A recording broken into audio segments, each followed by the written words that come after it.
जनपद मुजफ्फरनगर में एक सनसनीखेज घटना सामने आई है, जिसमें पत्नी की हत्या कर लाश को काली नदी में बहाने जा रहे दो युवकों में से एक युवक को थाना नगर कोतवाली पुलिस ने गिरफ्तार कर लिया। अभियुक्त अरबाज ने पुलिस से पूछताछ में बताया कि 6 महीने पहले घर वालों से गुपचुप वे उत्तराखंड के कोटद्वार निवासी 21 वर्षीय युवती से शादी कर ली थी और घर वालों को बिना बताए न्याजूपुरा में रह रहा था। पिछले कई दिनों से पति पत्नी के बीच लड़ाई झगड़ा होने की वजह से पति ने पत्नी की गर्दन काटकर हत्या कर दी और बोरे में भरकर काली नदी में बहाने के लिए जा रहा था। तभी पुलिस ने गिरफ्तार कर लिया।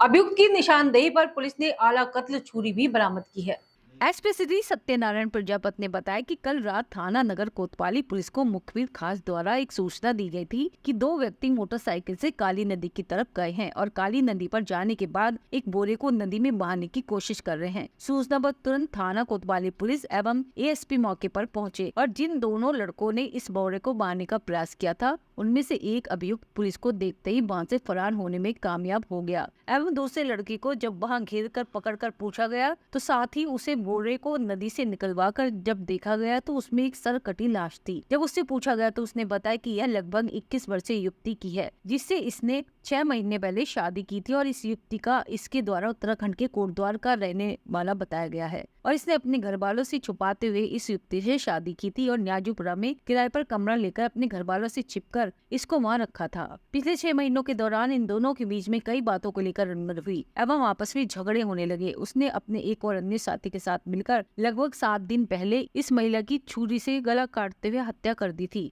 और सारे एविडेंस को मिटाने के उद्देश्य से इसने इसको बोरे में पैक कर नदी में बहाने के लिए ले जा रहा था। इसी दौरान पुलिस द्वारा उनको पकड़ लिया गया। इसमें अभियुक्त की निशानदेही पर आला कत्ल की बरामदगी की गई और जो घटना स्थल है वहां बारीकी से सारे एविडेंस कलेक्ट किए गए। इस संबंध में जो दूसरा अभियुक्त है उसकी गिरफ्तारी के लिए भी टीम का गठन किया गया है। कल रात थाना कोतवाली पुलिस को मुखबिर खास द्वारा एक सूचना दी गई कि दो व्यक्ति जो मोटरसाइकिल से काली नदी की तरफ गए हैं और वहां पे काली नदी पे जाने के बाद में एक बोरे को नदी में बहाने की कोशिश कर रहे हैं। इस सूचना पर तुरंत थाना कोतवाली पुलिस और एएसपी साहब द्वारा मौके पे पहुंचा गया और जब दोनों जो लड़के वहां पे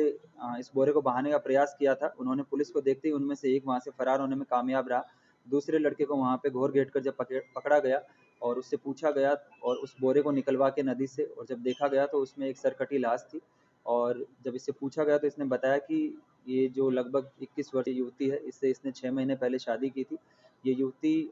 उत्तराखंड के कोटद्वार की रहना इसके द्वारा बताया गया है कि इसने इससे अपने घर वालों से छिपाते हुए इससे शादी की थी और न्याजूपुरा में कमरे का किराया लेके इसको अलग से अपने घर वालों से छिपाते हुए इसको रखा था। पिछले 6 महीनों के दौरान इन दोनों के बीच में कई बातों को लेकर अनबन हुई और आपस में झगड़े होने लगे। तो इसने अपने एक और अन्य साथी के साथ मिलकर लगभग 7 दिन पहले इसने इसको छुरी से इसका गला काटते हुए इसकी हत्या कर दी थी और फिर इसके बाद में इसको सारे एविडेंस इसको मिटाने के उद्देश्य से इसको बोरे में पैक करके और नदी में बहाने के लिए ये लोग जा रहे थे। इसी दौरान पुलिस के द्वारा इन लोगों को पकड़ लिया गया। इसमें अभियुक्त की निशानदेही से आला कत्ल की बरामदगी की गई है और जो घटना स्थल है उस पर बारीकी से वहाँ से सारे एविडेंसेस कलेक्ट किए गए हैं और ये एक सनसनीखेज घटना है जिसके संबंध में जो दूसरा अभियुक्त है उसकी भी गिरफ्तारी के लिए टीम का गठन किया गया है और अभी इस अभियुक्त को माननीय न्यायालय के समक्ष प्रस्तुत किया जाएगा और इसके बाद में इस पर गैंगस्टर की कार्रवाई भी प्रचलन में लाने का इसमें प्रयास किया जाए। इसने जब हत्या करने के तुरंत बाद ये रात्रि में हत्या की और अपने दोस्त के साथ मिलके इन्होंने जो नदी में जलकुंभी होती है वहाँ पे एक जगह पे ले जाके इसको डाल दिया था और इन लोगों को लगा कि ये डेड बॉडी जो है वो बह के आगे चली जाएगी। कल इन दोनों के द्वारा दिन में फिर जाके वहाँ पे चेक किया गया था तो ये नीचे से ऊपर आ गई थी और ये आगे फंस गई थी। इसलिए इन दोनों के द्वारा रात्रि में जाके और इसको आगे बहाने का प्रयास किया गया था जिससे ये जो हत्या के साक्ष्य है इसको मिटाया जा सके। उसी दौरान पुलिस ने इन दोनों को इसमें से एक अभियुक्त को दबोचा है। इसमें इसने ये नृशंस हत्या की है जिसके संबंध में गंभीर इसके खिलाफ कानूनी कार्रवाई अमल में लाई जाएगी। लगभग इसने 6 महीने पहले शादी करना बताया।